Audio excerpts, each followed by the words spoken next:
Hey friends, welcome back to my channel. So last year I did A-levels in maths for maths, physics and chemistry, and I think the reason I got A stars in them all is definitely because of past papers. I can't speak much for the other sciences like biology and psychology, and definitely not for the humanities, but I hope that you guys can still get some ideas on how to make the most out of the past papers you'll be doing at this time of year. So I'll be covering my points in a semi-chronological order with timestamps in the description below. So my first bit of advice is to start tracking your past papers, because tracking something is often the first step to actually getting it done. And you don't want to be leaving these past papers till the last minute, like for the weekend before your actual exam, because at that point, it's unlikely that you'll be able to make the most of them. I would suggest making an Excel sheet and a calendar with the past papers you've done and their scores and the ones that you plan on doing. And even having the ones you plan on doing in a calendar, so you know which ones you're going to be doing on which days and you can plan it just right for when your actual exams will be up. So when planning these papers, don't feel tempted to do them all. Sure, for the new spec you should do them all, but for the old spec it may only be worth doing one or two. I'll go into more detail about this topic of whether you should do all the old spec papers in a future video. In my case last year, I only had a little bit of content left at this point in the year, so I just read ahead a bit just so I could sit down and do a whole paper rather than skipping questions which I hadn't covered at that point. But I mean, it's completely fine that if you skip a few questions which you haven't covered, as long as you make sure that you will be going back to the questions and you have made a note of them for when you have covered that bit of content. And even when planning which past papers you're going to be doing, you can also plan a few AS papers. So especially for the new spec AS papers, to get some of that AS content down too. My second bit of advice is don't get caught up in thinking that you have to perfect every bit of content before you start doing past papers. You're going to have to know a good amount of content so you can make the most of them, but don't think that you have to understand everything completely, because that's exactly why past papers come in useful. The whole point in doing them is that you can start applying the content you know in a timed fashion on actual exam questions, and having the questions you get wrong outline which bit of content you don't understand as well as you thought you did.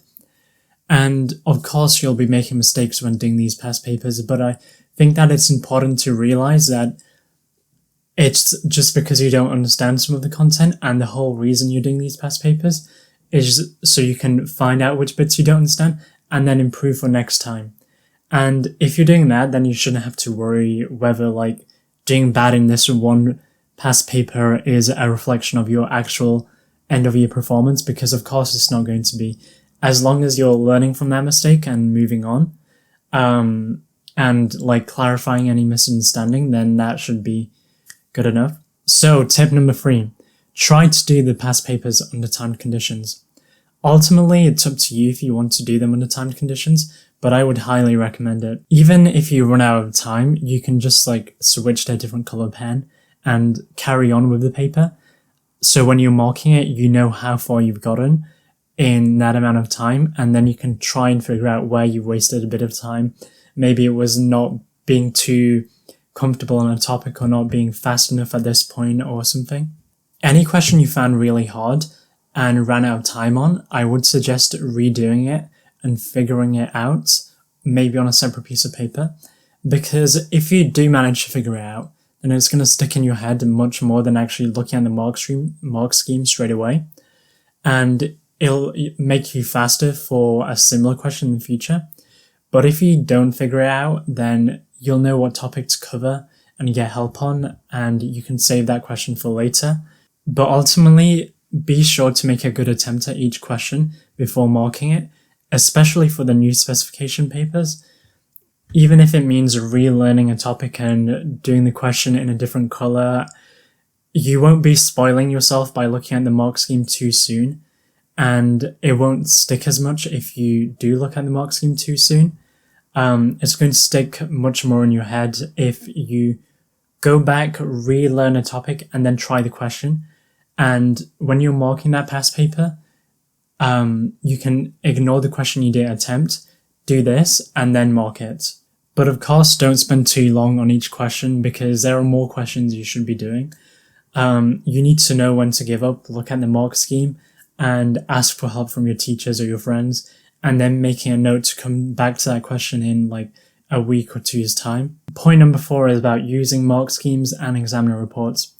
From my experience in maths and further maths, I found that mark schemes aren't so useful because you won't be learning concepts from them, but rather you'd be learning methods, which you may not necessarily understand. Whereas they're more useful for physics and chemistry, where you can understand the concepts, but you just need practice in actually putting it into the words the examiners are looking for. So after marking your paper, any words the mark scheme uses, which is a bit different to the words you've used, add them onto your flashcards or notes. So you will be learning the words you will be using in the exam. Maybe even put them in bold just to emphasize like it's going to be this particular word that you're going to have to use in the exam. I know this especially is the case in biology and most parts of chemistry, not so much in physics. I also had an advice/extra content file for each subject, which I would add to after doing a paper on that subject. So I had an overall advice section for any common mistakes I used to make throughout a past paper. So for chemistry, this would have been forgetting to use comparative words. So saying like stronger or weaker bonds. I would forget to say the word stronger and weaker, and instead I just write different bonds, different bond strengths, and I wouldn't get the mark as a result because you have to use a comparative word in that circumstance. So I would put in my overall advice that make sure to use comparative words when you can. And then I split this file for the advice into different topics. So I used to have advice for drawing lens diagrams for astrophysics, and I also added any extra content which I learned from doing past papers, which I didn't know before. And I'd say ultimately, as you build this file up by doing more and more papers and adding to it after each paper, whilst the mistakes you make are still fresh in your mind, the best part about it is before a mock exam, you can read through the mistakes that you frequently make. I know this can be a bit daunting or a bad thing because you're just seeing all these mistakes that you make in front of you, but it's actually a good thing because you know what exactly to look out for and which mistakes you frequently make that you have to look out for during your mock and your real exams. And even before doing another past paper, maybe have a quick glance through this file and make a habit of actually ironing out those frequently made mistakes when doing these past papers, and it should hopefully carry on into a real thing. I found making this file to be perhaps the most useful thing I did, which came out of doing past papers, because most people just sort of like do a past paper, mark it, put it over to one side, never really look at it again, don't like write down their mistakes or any things they need to work on. And then they just do this for another paper and another paper, and they're not exactly making the most of it. So hopefully if you also make like an advice file for yourself, because there's going to be a very personal file because everyone makes different mistakes, then it should help you in the long run. So tip number 6, watch past paper videos on YouTube when you can.